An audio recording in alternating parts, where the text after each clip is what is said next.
تا می کنی به ملعبه سر را به لب عطا، پیدا کنم بهانه چشمانت از شراب. از شیوه خماری چشمت به دلبری، افزایم از طریق نگه بر دلم ثواب. انشا کنم به جانب دل از عنایتت، سر طریق وصل تو را با شراب ناب. آید مرا چو رخصت عطر تنت به جان، اشک زلال آیدم از دیده چون گلاب.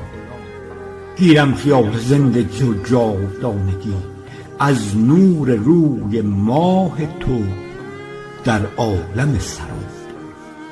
تاریکی حیات فرومانده در سؤال، نورش رسد ز شعشع روی چو آفتاب. رازی که آیدم شود از شوخی نگه، در مستی سر آوردم روی چون خضاب. از شرم و شادمانی توأم به دیدنت، بر حالت نگاه تو دل گیرد انقلاب.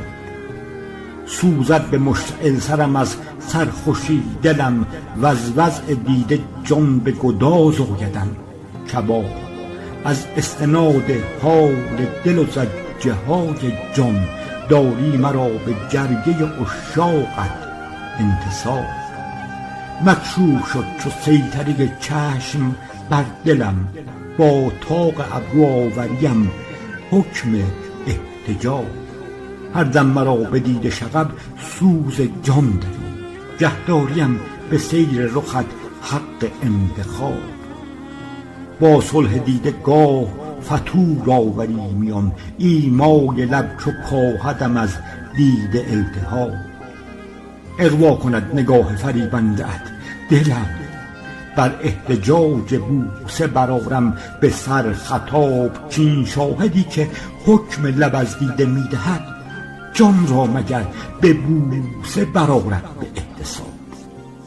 دل میبری به گردش چشمم به خال و لب، وز زلف راز و نازیه گیری مرا حجاب.